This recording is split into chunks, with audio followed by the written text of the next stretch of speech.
안녕, 우리 오늘 갈래복합 8 함께 살펴보도록 하겠습니다. 가, 나, 다 이 세 작품이 있는데 우리 먼저 6번 보기를 바탕으로 이 작품들을 어떤 방향으로 읽어 나갈지 한번 볼게요. 자, 이게 단독 문제가 있는 다를 먼저 읽어도 상관없고 선생님은 그냥 가를 읽으면서 풀 수 있는 문제, 그 다음 나를 읽으면서 풀 수 있는 문제, 그 다음 다를 읽고 풀 수 있는 문제, 이 순서대로 풀도록 하겠습니다. 자, 그러면 한번 보기 보도록 할게요. 6번 보기. 현희 작가는 표현하려는 것을 특정 대상에 빗대는 방식으로 주제를 참신하게 드러낸다. 즉, 비유를 통해 주제를 드러낸다는 거네. 자, 우리가 먼저 살펴볼 가는 구체적인 자연현상에 빗대어 이별의 고통 속에서 방황하다. 결국 내적 성숙과 내면의 풍요로움을 이루는 인간사의 한 단면을 드러내고 있다.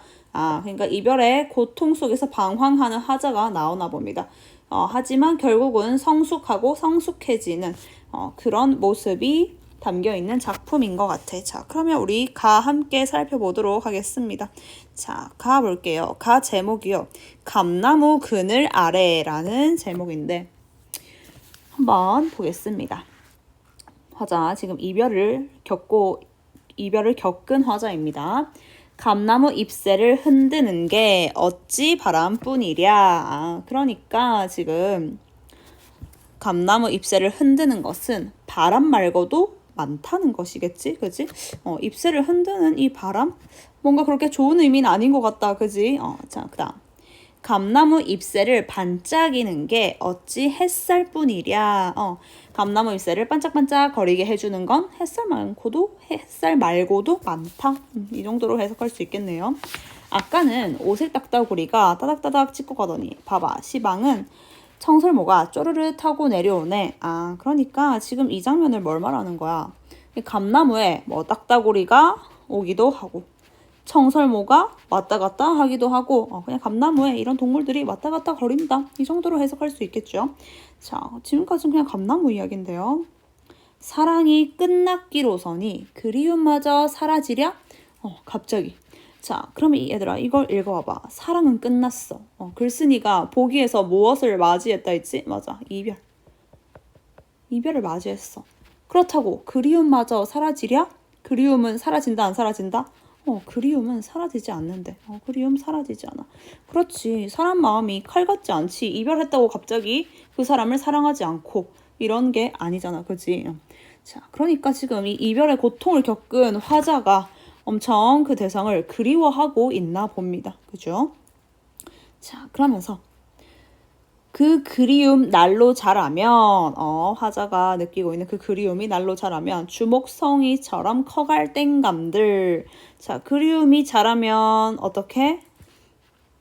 그리움이 자랄수록 땡감이 커진다라고 말을 하고 있는데 감나무 아래니까 당연히 이건 감이겠죠? 그리움이 자랄수록 땡감이 커진다? 사실은 뭐겠어? 이제 이 가을이 되면서 땡감이 커지면 커질수록 이제 감이 점점 커질수록 뭐도 같이 커진다는 걸까? 그렇지. 감이 커지는 것처럼 화자가 느끼는 자신이 사랑하는 그 대상에 대한 그리움도 커진다. 뭐 이 정도로 해석할 수 있겠죠. 크게 상관없어. 어쨌든 그리움이 점점 자라난다. 이런 식으로 해석을 할 수 있겠죠. 자, 여기까지. 지금 화자는 이별을 겪고 굉장히 그 대상을 그리워하고 있는 상황인 것 같습니다. 자, 그럼 여기까지 하고 우리가 풀 수 있는 문제들 한번 풀어볼게요. 먼저 4번에 1번 선지 한번 보자, 얘들아. 4번에 1번 선지가 기억이거든요. 자, 기억이야. 이쪽. 요거 이 부분이 기억이죠. 기억은 서리적 표현을 사용하여 서리적 표현이 있어? 그렇지. 그리움마저 사라지랴? 안 사라져. 이걸 강조하는 거죠. 이별로 인해 괴로워하는 화자의 처지를 강조하고 있는 거 맞습니다. 1번 맞고요. 그 다음 우리가 또 풀 수 있는 게 6번의 1번 선지 한번 가볼게요. 그 그리움 날로 자라. 이 부분이죠. 볼드체 쳐져 있는 부분. 잘라서 주목성이처럼 커갈 땡감들이 된다는 것은 시간이 지날수록 땡감이 커가는 모습에 빗대어 이별 후 그리움이 심화된다는 인간사의 한 단면을 나타낸 것이로군. 그렇지. 이제 감이 점점 커가는 것처럼 그리움이 점점 심화된다. 헤어지고도. 맞습니다. 그래서 1번도 맞는 선지입니다. 자, 됐죠?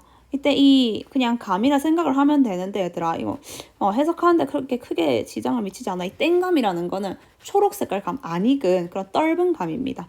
자, 됐죠? 자, 여기까지 내용은 이별했지만 그리움이 한순간에 사라지지 않는다. 자, 그 다음 이어서 때론 머리 위로 흰 구름이고 때론 온종일 장대비를 맞아보게라고 말을 하고 있네요. 자, 흰 구름을 인다? 우리 머리에 짐을 이다 할 때 그런 이다와 똑같은 의미겠죠? 그다음 때로는 온종일 장대비도 맞아본다. 일단 비를 맞는다는 자체가 좋은 뜻인 것 같아. 그렇게 좋은 뜻인 것 같진 않아. 그지? 자, 그러면 한번 생각을 해봐. 이것의 주어가 뭐인 것 같아? 머리 위로 흰 구름이 지나가고 장대비를 맞고 맞아. 감이 그럴 수도 있고요. 또 화자가 그럴 수도 있고요. 둘 다로도 해석이 가능해. 근데 이게 감나무든 화자든 결국은 때로는 머리 위로 흰 구름을 이고 때로는 온종일 장대비를 맞아보는 이런 시간들을 뭐 한다는 거야? 그렇지. 그런 시간들을 계속해서 견디고 있다는 거겠죠. 이런 시간을 견딘다. 견디는 시간들이다. 구름이 지나가고 장대비를 맞아보고. 그렇죠. 다음 이별까지 나눈 마당에 그렇지 화자는 이별을 겪었죠. 기다림은 웬 것이랴만 이별까지 나눴는데 계속해서 그 대상을 기다린다는 게 이상하게 느껴질 수 있지. 그러니까 기다림은 웬 것이랴만이라고 말을 하네요. 스스로. 감나무 그늘에 평상을 넣고 평상 알지 얘들아? 넓은 상 같은 거 평상을 놓고 그래 밤이면 잠 뒤척여 거기 누워 자나 봐. 산이 우는 소리도 들어보고 새벽이면 퍼뜩 깨어나 계곡 물소리도 들어보게 라고 말을 하네요. 자, 그러니까 이별까지 나눌 만하게 기다림은 웬 것이냐면 나는 평상을 놓고 나서 잠도 뒤척이고 소리도 듣고 깨어나서 이런 거 들어보겠다라고 말을 하는 것이죠. 즉, 지금 여기 나열되어 있는 것들을 하면서 뭐 하겠다는 거야? 그렇지, 위에 나와 있는 기다림을 하겠다. 즉, 기다리겠다 계속. 이런 것들을 하며 나 기다림의 시간을 견디겠다 이 정도로 해석을 해볼 수 있겠죠.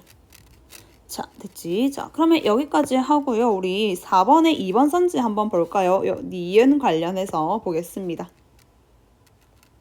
자, 4번에 2번 선지 보면요.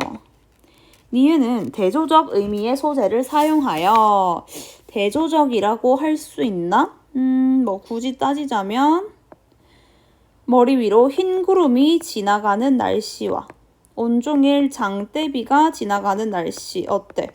흰 구름 맑은 날씨, 장대비는 뭐 비 오고 흐린 날씨. 대조적인 의미 소재 오케이. 이걸 사용하여 새로운 사랑에 대한 기대감을 드러내고 있다. 얘들아 지금 얘가 새로운 new love에 대해서 기대하고 있어? 아니 전혀. 지금 헤어진 그 상대에 대해서 계속해서 기다리고 이별의 고통을 견디고 그러고 있는 거잖아. 그지? 이제 새로운 사랑 찾을 거야. 그런 내용 전혀 나와 있지 않습니다. 이건 답이 쉽게 2번인 걸 알 수 있습니다. 자, 다음 이어서 보겠습니다. 자, 여기까지 계속해서 지금 기다림의 시간을 견디고 있어, 이 화자. 자, 그 기다림이 날로 익으니, 그러니까 계속 기다리면서 이 기다림이 점점 익어간다라고 말을 하고 있죠. 자, 익어간다? 우리 보기에 있는 단어 중 무엇으로 바꿔서 말할 수 있을 것 같아? 한번 생각해봐. 서러움까지 익어서 기다림이 익으니 이제는 그 서러워하던 그 감정까지 익었대. 저 짙푸른 감들, 땡감들 마침내 형형등불을 밝힐 것이라면 세상은 어찌 환하지 않으랴. 세상은 어찌 부시지 않으랴. 이 앞에 어떤 단어 어찌 눈부시지 않으랴라고 말을 하겠죠. 왜? 여기서 형형등불을 밝힌다고 했잖아. 자, 그러니까 기다림이 날로 있고 서러움까지 익어서는 어떻게 된다? 저 짙푸른 감들이 형형등불을 밝히게 되었다라고 말을 하고 있죠. 그러면 얘들아, 익다라는 단어와 비슷한 의미를 가진 보기 속 단어 뭐인 것 같아? 그렇지, 성숙. 이라고 우리 바꿔서 말할 수 있겠죠. 자, 그러면 한번 생각을 해봅시다. 그 기다림이 날로 익으니, 그러니까 지금 이 화자는 기다림, 서러움, 이런 정서를 느끼고 있다. 그지? 이런 정서와 태도를 지니고 있어. 근데 이제 그게 어떻게 됐어? 익어서.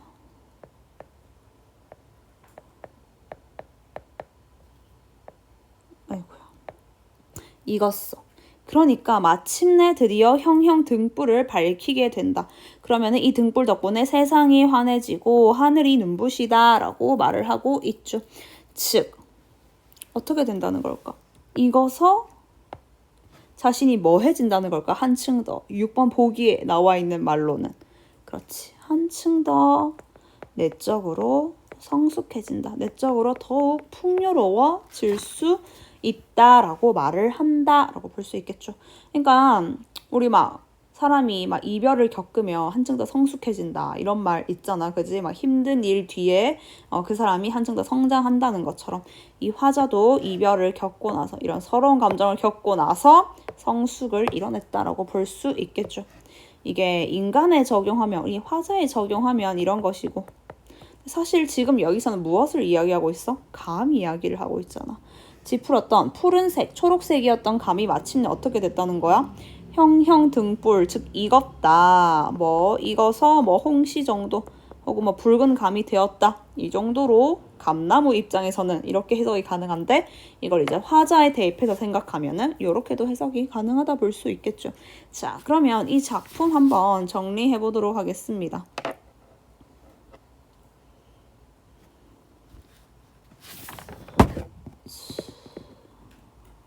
여러분은 선생님이 준 학습지로 정리하면 됩니다. 자, 첫 번째. 이 시의 화자와 대상을 한번 볼게요. 사실 화자가 표면적으로는 드러나 있지 않죠. 그래서 사실 얘는 뭘 관찰하고 있는 상황이야? 맞아. 일단 이 화자는 감나무를 보고 있는 상황이야. 감나무 그늘 아래잖아, 제목부터. 자, 그러면 이 시의 상황을 한번 봅시다. 상황.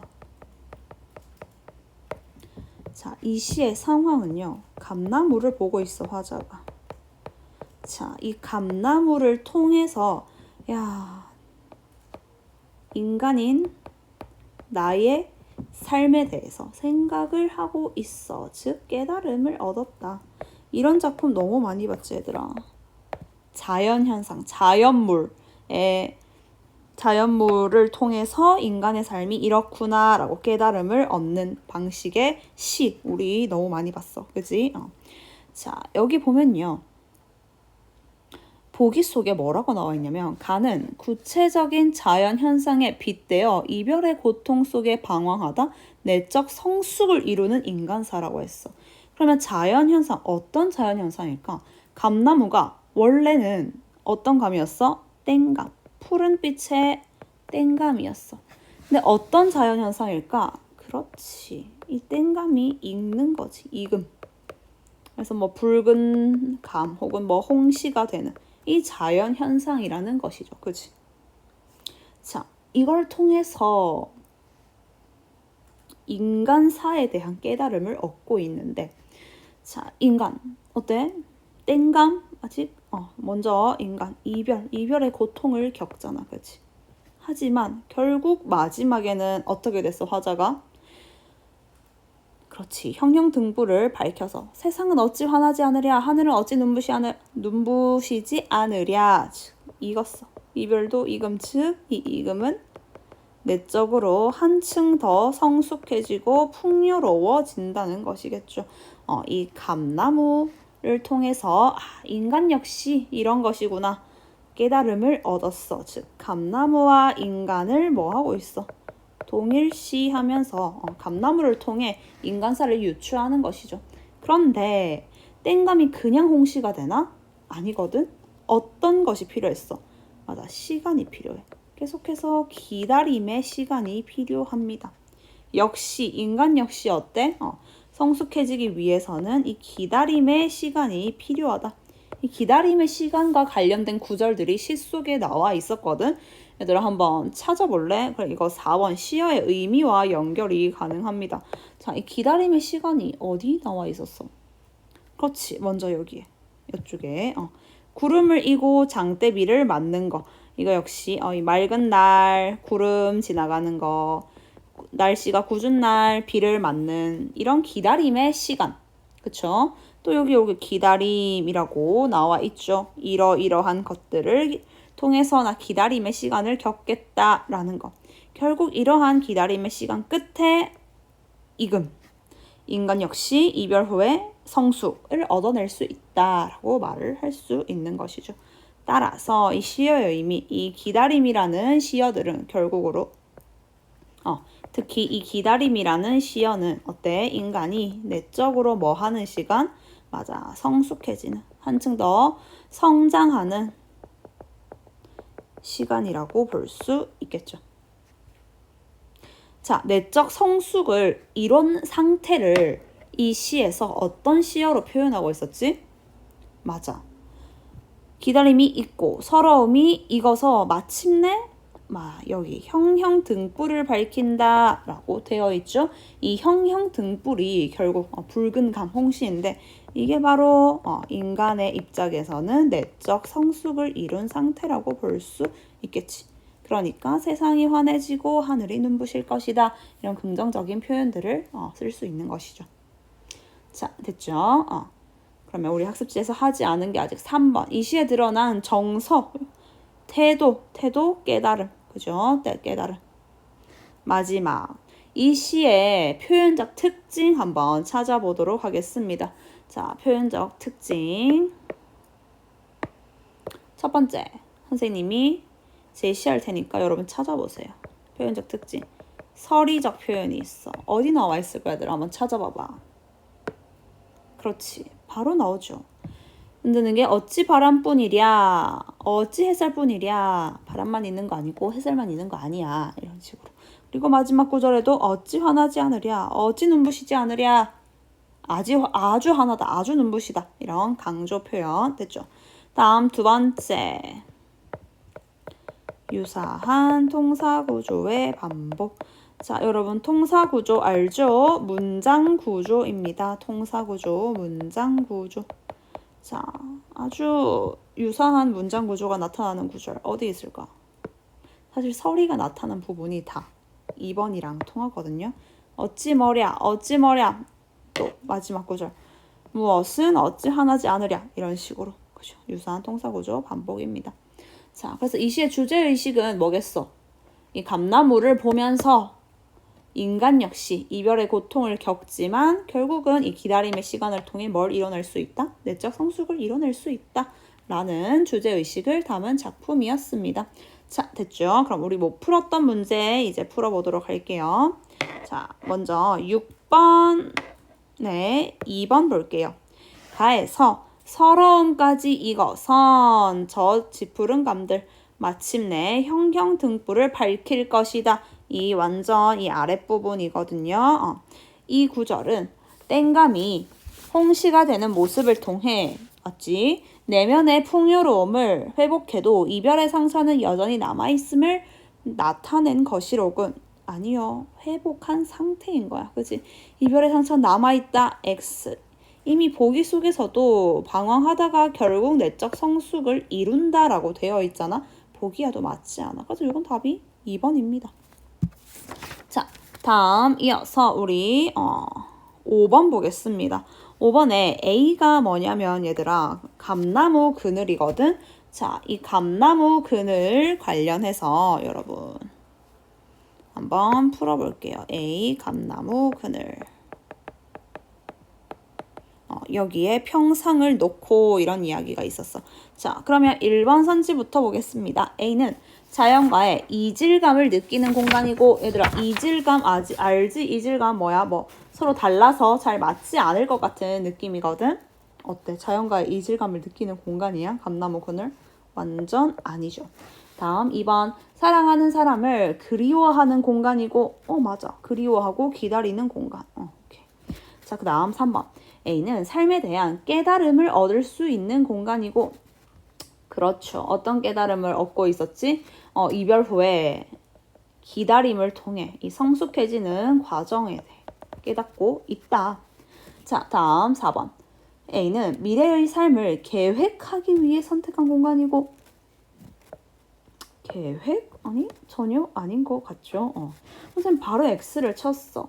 근데 이 답지를 보면은 맞다라는 식으로 설명이 되어 있더라고. 그래서 선생님 좀 의문이 들더라고. 이게 계획이라고? 그래서 선생님이 EBS 강의까지 봤거든. 근데 강의에 나오는 그 선생님께서도 이 구절 이거에 대해서 이건 좀 애매한 세모다라고 설명을 하셨어. 그치? 선생님은 이거 X라고 생각을 합니다. 자, 설령 이걸 맞다 생각했더라도 나중에 B를 보면 우리가 OX 판단이 또 가능합니다. 자, 다음 5번 선지 보겠습니다. A는 변화하는 자연에 순응하며 살아가는 공간. 아니, 자연 순응 이런 내용과 거리가 멀죠.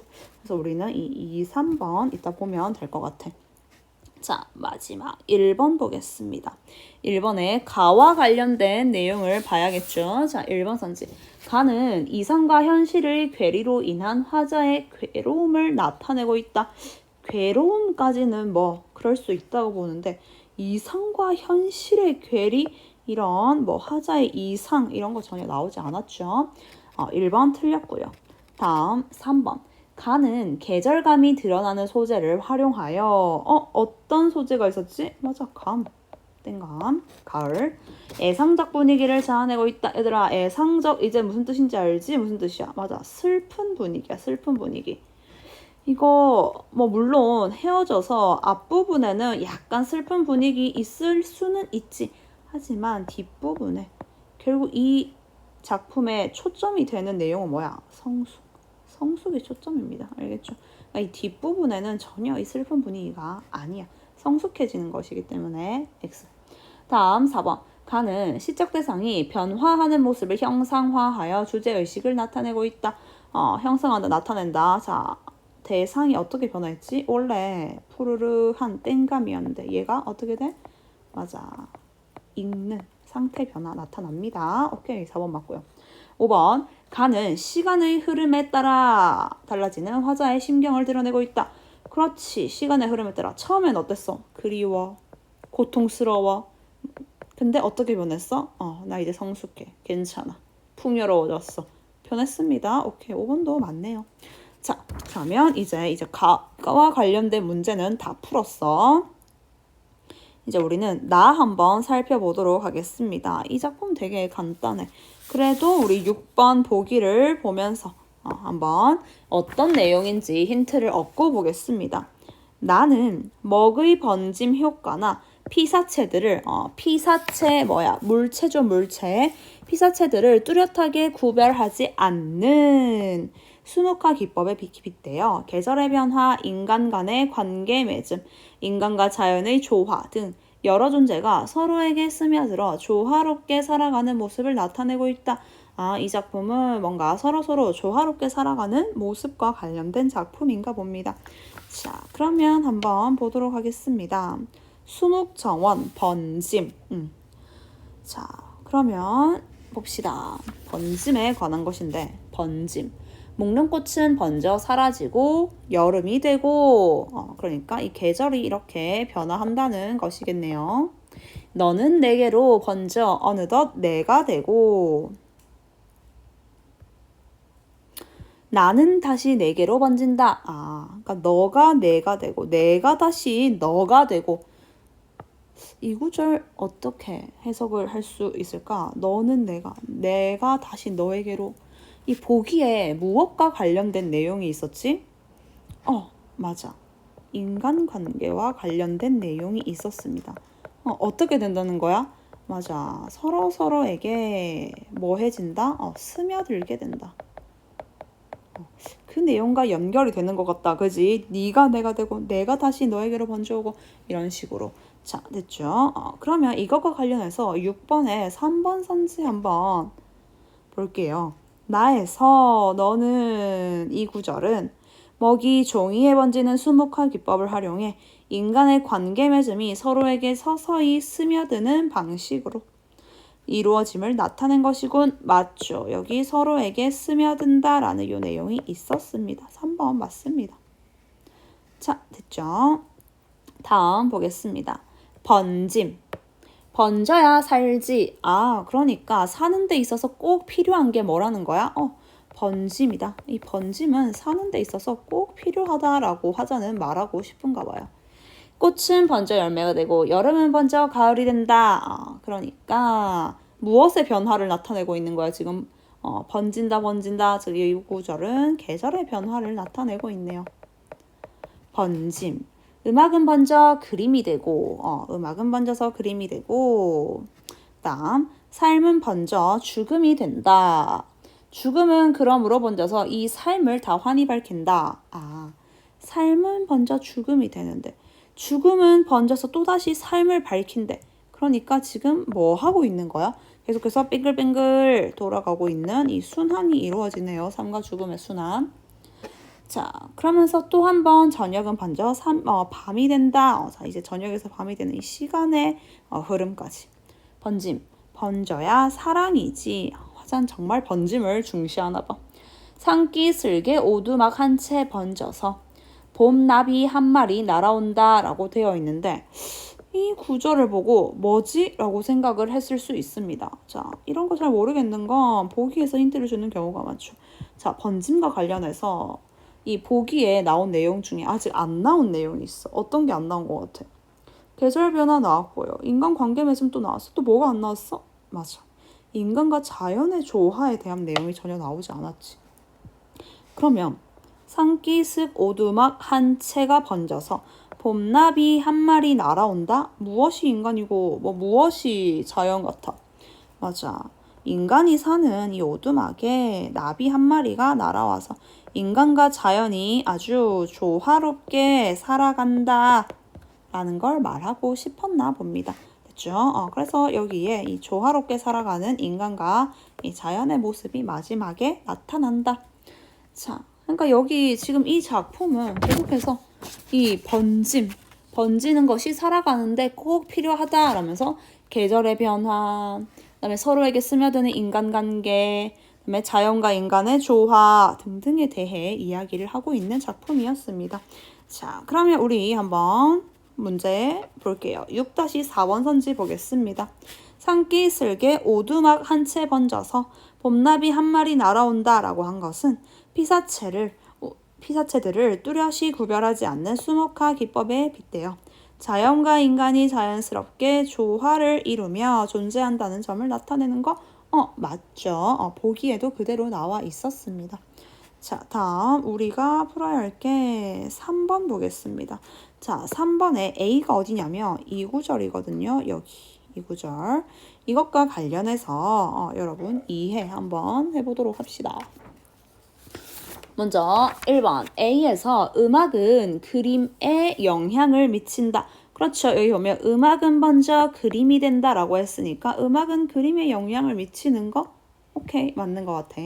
다음 2번 A에서 저녁과 밤은 유한성을 상징한다. 자, 여기 보면 유한하다는 뭐야? 딱 정해져 있다라는 거잖아. 지금 A에서 저녁과 밤은 시간이 정해져 있다 이런 걸 말하는 것 같아? 아니, 그냥 저녁에서 밤으로 시간이 변화하고 있는 걸 나타내고 있는 것 같죠? 그렇기 때문에 2번은 X. 3번 A에서 죽음은 삶에 이르는 과정에 해당하고 그렇죠. 죽음은 어떻게 돼서? 죽음은 번져서 삶을 밝힌다 라고 했으니까 죽음이 결국 삶을 이루는 과정이라 볼 수 있겠네요. 오케이. 4번 A에서 삶은 죽음과 순환하는 관계에 해당하고 그렇죠. 삶은 번져 죽음이 되는데 죽음은 다시 번져서 삶을 밝힌다 라고 했으니까 순환하는 관계에 해당하는 거 맞습니다. 4번도 맞고요. 5번 A에서 그림과 음악은 상호 대립적 관계이고 서로 반대되는 관계라고 되어 있어? 아니, 전혀. 오히려 영향을 주는 관계라고 나와 있었죠. 5번 틀렸고요. 자, 마지막 1번 보겠습니다. 우리가 2, 4, 5번 보면 되겠네요. 2번 볼게요. 나는 추상적 대상을 구체적 사물처럼 표현하여 부정적 현실 인식을 드러내고 있다. 얘들아, 나의 부정적인 현실 인식 이런 거 전혀 드러나지 않지. 2번 틀렸어. 다음 4번. 나는 시적 대상이 변화하는 모습을 형성하여 주제의식을 나타내고 있다. 자, 나의 어떤 변화가 나타나지? 나에서는 A가 번져서 뭐 B가 되고 이런 식으로 변화하는 모습 나타내고 있습니다. 그래서 이 번짐이라는 개념을 통해 주제의식을 나타내고 있죠. 이렇게 조화롭게 살아가는, 자, 서로 스며들고 영향을 주는. 오케이, 4번 맞네요. 그러면 5번이 틀렸다는 건데, 나는 공간의 이동에 따라 달라지는 화자의 심경. 전혀 공간 이동 나타나지 않습니다. 확실하게 4번 맞네요. 자, 됐죠? 그러면 우리 수목정원 관련해서 정리할 거 조금 정리하고 마지막 다 보도록 하겠습니다. 자, 이 수목정원 선생님이 준 학습지 한번 봅시다. 자, 학습지 보면요. 첫 번째, 두 번째, 세 번째 다 생략 가능하죠. 왜냐면 이 작품에는 막 엄청난 정확한 뭐 화자, 시적 상황, 정서 태도 막 그렇게 나와 있진 않아. 그치? 우리가 볼 건 4번. 시어의 의미 한번 볼게요. 자, 이 시어의 가장 중요한, 이 작품에서 가장 중요한 시어가 뭐인 것 같아? 그렇지. 번짐이죠, 번짐. 그럼 대체 이 번짐이 무슨 뜻일까? 뭘 의미하는 것 같아? 사실 보기에서 힌트를 다 줬습니다. 이 번진다는 건 경계가 있다는 거야, 없다는 거야? 맞아. 경계가 없어. 경계를 없애고 서로에게 어떻게 된다는 거? 서로에게 스며든다. 서로에게 스며들어서 어떻게 살아가는 거? 서로 조화롭게 혹은 서로 교감하며 살아가는 것. 서로 교감하는 것. 이게 바로 번짐이다 라고 이 작품에서 말을 하고요. 이런 삶에 대해서 지향하는 것이 이 작품의 주제의식이라 볼 수 있겠죠? 마지막, 이 작품의 표현적 특징 뭐라고 할 수 있을까? 막 엄청 막 혹시 뭐 그나마 뽑아내자면은 뭐 유사한 통사 구조의 반복이라고 볼 수 있겠지.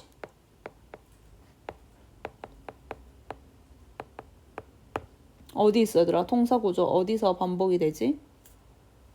그렇지. 뭐 번짐, 번져야 살지. 번짐, 번져야 사랑이지. 이런 식으로 그치? 유사한 통사 구조가 반복되고 있습니다.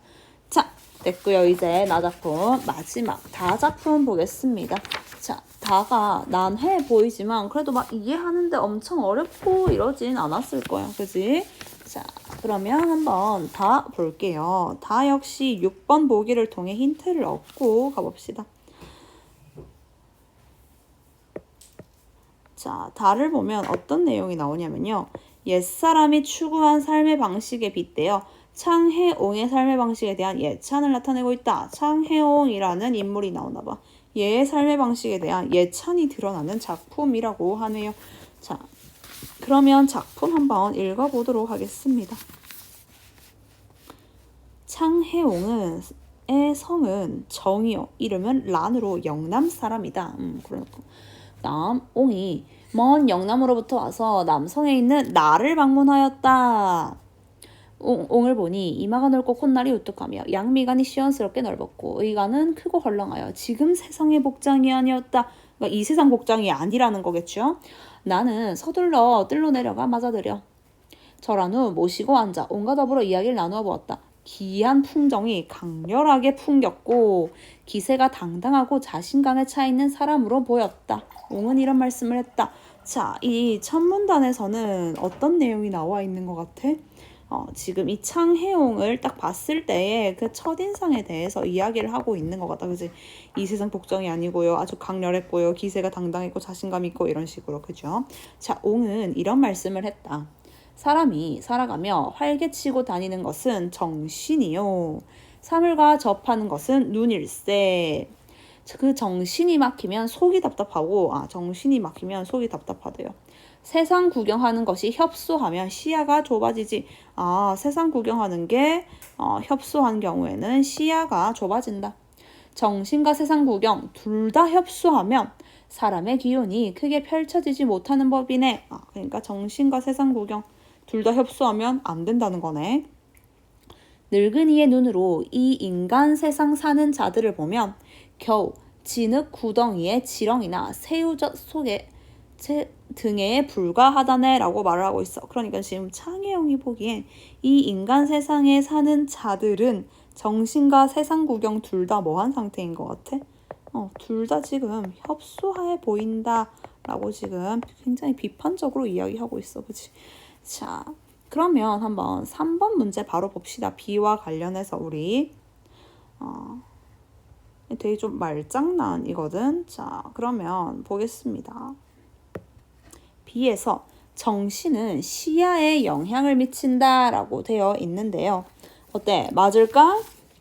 이거 맞다고 했을 사람도 있을 것 같아. 왜냐면 여기 보면요. 정신이 막히면 뭐가 답답하다고? 속이 답답하다. 그리고 시야가 좁아지는 건 뭐 때문이야? 세상 구경하는 것이 협소한 경우에 시야가 좁아진다 했어. 그렇기 때문에 정신은 시야에 영향을 미치는 게 아니라 무엇에? 속이 좁아진다. 속에 영향을 미친다. 그래서 1번 틀렸어. 다음 3번. B에서 속은 시야를 넓히는 도구에 해당한다. 시야를 넓히기 위해서 뭘 많이 해야 한다? 맞아. 세상 구경을 많이 해야 한다. 됐죠? 틀렸고요. 다음 4번. B에서 세상 구경은 시야를 넓히기 위한 조건에 해당하는 거? 맞습니다. 그래서 이런 문제 만약에 틀렸으면 분명히 풀 때 헷갈렸다는 뜻이야. 그럴 땐 어쩔 수 없어. 다시 B를 천천히 읽으면서 풀어야 돼. 알겠지? 그냥 이런 내용이었던 것 같은데 추측만 하면서 풀게 되면은 틀릴 확률이 높아진다. 알겠지? 시간이 좀 걸려도 다시 읽어가면서 따져가면서 푸는 게 더 낫습니다. 맞춰야 되니까요. 자, 그러면은 우리 이어서 보겠습니다. 자, 지금 여기까지는 지금 이 창혜용의 생각에 대해서 이야기를 하고 있었어. 자, 이어서 볼게요. 이렇게 지금 세상 사람들에 대해 비판을 하는 창혜용의 말을 듣고 나는 이렇게 대꾸했다. 선생의 말씀이 심한 것 아닙니까? 너무 거침없어서 인정하기 어렵습니다. 그렇지, 세상 사람들을 다 비판하고 있잖아.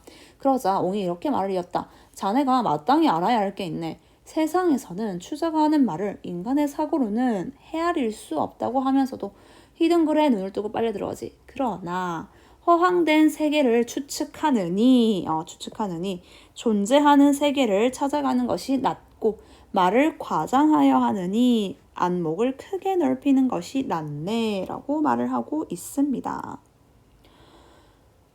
자, 됐죠? 해동의 나라가 좁기는 하지만 내가 볼 수 있는 힘을 다한다면 나의 정신을 넓게 트이게 할 수 있다네 라고 말을 하고 있어. 해동의 나라가 어딜까 얘들아? 해동의 나라? 해동성국 들어봤지? 어느 나라야? 맞아. 발해잖아. 해동성국. 그러니까 결국 이 해동의 나라는 우리나라야.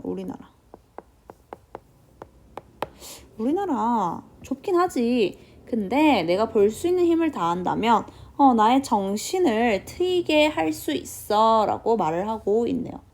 이 늙은이가 30이 되어 청노새 한 마리, 아이종 하나, 보따리 하나, 이불 한 채를 가지고 길을 나서서 나무로는 낙동강을 논일고 그 다음에 덕유산을 오르고 속리산을 더듬고 월출산을 오르고 지리산을 엿보고 서로는 대동강을 구워보고 동으로는 태백산 소백산 구경하고 금강산을 2번 들어간 뒤 바닷가를 따라 돌아왔네. 오직 북쪽의 백두산과 남쪽의 한라산에만 아직도 창혜용의 족적이 없단 말씀이야.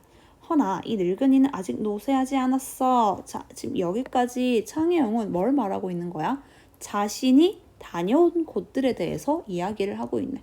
나 아직 근데 백두산 한라산 안 가봤는데 나 아직 늙지 않았어. 이 말은 무슨 말이야? 백두산 한라산에 가겠다. 갈 수 있다. 이 정도로 해석할 수 있겠죠. 그러면서 유산기 한 권을 꺼내 보여주었다. 책인가 봐. 무너진 담장 아래 깎아지른 듯한 벼락 밑에서 피곤해 지쳐 실적에 등불을 밝히고 나무 껍질을 벗겨 생각나는 대로 가볍게 써내려간 글이었다. 그의 글은 꾸미기를 일삼지 않고 정사가 뛰놀아서 정사, 생각이야, 생각.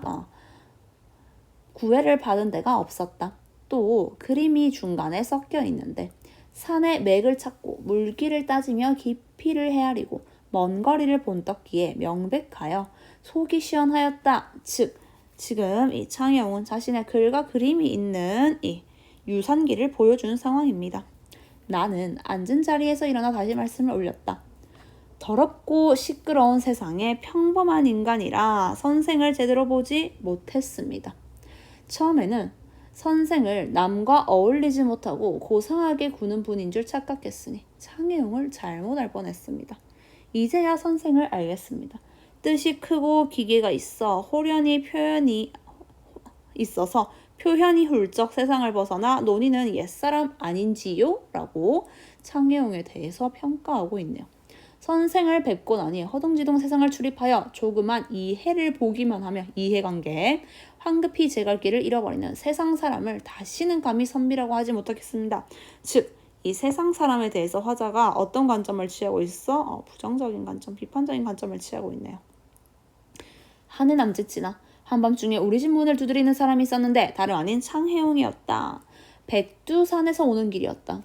내게 오가는 길의 험난함과 유람에서 겪은 풍부한 사연, 산골짜기와 바위 동굴의 기이한 경치, 구름과 안개 초목의 온갖 변화를 말해주었다. 촛불 심지 몇 개가 타들어갈 때까지 흥미진진하게 쉬지 않고 이야기했다.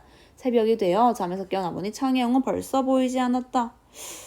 자, 지금 이 부분은 어떤 걸 말하고 있는 거지? 그렇지. 창혜용이 찾아와서 내가 백두산을 다녀왔는데 이 백두산이 어땠다라고 이야기를 하고 있는 거지. 백두산에 간 이유는 알지? 창혜용이 어디랑 어디를 못 가봤다 했어, 아직? 맞아. 백두산, 한라산 못 가봤다 했잖아. 근데 결국 백두산 가는 거야. 좀 이상하지 않아? 갑자기 새벽에 와서 나 백두산 다녀왔는데 이랬어 이런 이야기를 풀더니 어쨌든 그렇다고 합니다. 자, 그러면 우리 비와 관련해서 5번 한번 풀고 나머지 보겠습니다. 까먹기 전에 봅시다.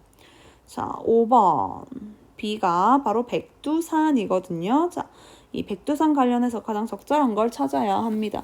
먼저 우리 남은 선지가 2번이거든요. 자, 2번 비는 자신이 떠나온 고향을 그리워하는 공간이다.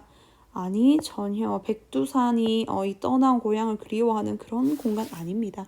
다음 3번 비는 다양한 경험을 축적할 수 있는 공간이다. 그렇지. 백두산에서 내가 이러이러한 걸 겪었어. 이런 자신의 경험을 이야기했습니다. 자, 답은 3번인데 혹시 4번이 애매하다라고 느꼈을 사람을 위해서 4번 선지까지 봅시다. 비는 지나온 삶을 성찰하기 위해 선택한 공간, 삶을 되돌아보기 위해 선택한 공간 아니고요. 가보고 싶어서 간 곳이었습니다. 그래서 확실히 틀렸죠. 자, 이제 얼마 안 남았어. 이어서 보겠습니다. 오호라. 먼 옛날 열어구와 장자 같은 무리는 입이 닳고 혀가 닳도록 돌을 지닌 자를 칭찬했지만 허공을 가르고 깊은 어둠 속에 들어가 텅 빈 세계를 찾아 소유하는 자에 불과했다. 그러면 지금 이 필자 같은 경우는요. 열어구와 장자에 대해 긍정적인 입장인 것 같아? 부정적인 입장인 것 같아? 그렇지. 부정적인 입장입니다. 왜냐하면 이 무리에 대해서 지금 깊은 어둠 속에 들어가 텅 빈 세계를 찾아 소유하는 자에 불과하다. 지금 부정적으로 평가하고 있잖아. 그치? 좀 부정적인 관점이야. 그들이 하는 일은 반드시 기괴하고 그들의 지향은 반드시 제멋대로여서 성인을 따르는 사람들이 모두 배척한다. 그럼 필자는 성인을 따르는 사람들에 대해서는 어떤 관점을 취하고 있죠? 긍정이야? 부정이야? 그렇지. 이 사람들에 대해서는 지금 긍정적인 관점을 취하고 있지. 왜냐하면 자신이 부정적으로 보는 열어구와 장자가 배척한다고. 누가? 이 사람들이. 쟤네 둘을 배척한다라고 말을 하고 있으니까. 자, 우리 성인께서는 마음으로 얻은 것에 즐거움을 둔다는 그 사실을 그들은 어째서 듣지 못했을까? 자, 성인을 따르는 사람, 성인 당연히 플러스겠지. 마음으로 얻은 것에 즐거움을 둔다라는 사실을 그들은 어째서 듣지 못했을까? 그들이 누구겠어 여기서? 맞아, 열어구와 장자. 얘네를 지금 그들이라고 하는 거지. 얘네는 마음으로 얻은 것에 즐거움을 둔다라는 것을 깨닫지 못했다는 것이죠. 진실로 마음의 즐거움을 즐거움으로 삼는다면 공자와 안연이 즐긴 것은 무엇인지도 알 수 있었으리라. 그러나 굳이 돈은 제각기 같지 않으니 제가 좋아하는 것을 추구할 뿐이라고 하지 않으셨던가. 창해용의 즐거움은 산수 사이에서 얻은 것이 아닌가. 헤아릴 수 없구나. 산수, 산과 물, 즉 자연이죠. 이 창해용은 자연에서 이런 즐거움을 얻었다. 지금 이 말을 누가 하는 거야? 누가? 창해용이 한 거잖아. 그치? 자, 근래 탐라에서 제주에서 온 사람이 하는 말을 들으니 어떤 이가 지팡이를 짚고 짧은 베옷을 입은 채 남해 바닷가에 서 있더라 했다. 아, 분명 창해용일 것이다. 라고 글이 끝나. 근데 왜 지금 이 필자는 탐라에서 발견된 사람을 창해용이라고 추측하는 거야? 창해용이 자기가 못 가본 곳 두 군데 말했잖아. 백두산 또 어디? 한라산. 백두산 다녀왔으니까 이제 어디 가겠어? 한라산, 제주 한라산 갔겠죠. 그러니까 그게 창해용일 것이다. 이런 식으로 이야기하고 있는 것이죠. 자, 그래서 이 필자는요. 이 창해용이 이 자연을 다니면서 마음으로 얻는 것들에 대해 즐거움을 두는 삶에 대해서 굉장히 예찬하고 있습니다. 그죠? 자, 그러면 우리 못 푼 문제가요. 이제 2번입니다. 2번. 다의 내용에 대한 이해로 적절하지 않은 것을 찾아야 합니다. 자, 그러면 한번 보겠습니다. 2번 문제. 1번 선지. 글쓴이는 창해용을 처음 보았을 때 그가 비범한 인물이라는 인상을 받았다. 맞죠. 혹시 여러분 근거가 궁금한 사람들을 위해서 볼게요. 자, 그러면 처음이니까요. 당연히 네. 첫인상 나타난 부분이 있죠. 어디 나와 있었어요? 여기 보면. 옹은 지금 세상의 복장이 아니었다. 기이한 풍경이 강렬하게 풍요롭고 기세가 당당하고 자신감 있게 차 있었다.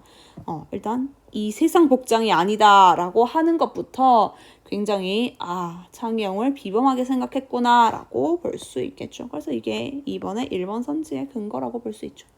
다음 2번 선지 이어서 보겠습니다. 글쓴이는 창해용의 유산기를 통해 창해용이 여행을 하는 이유를 분명히 알 수 있었다.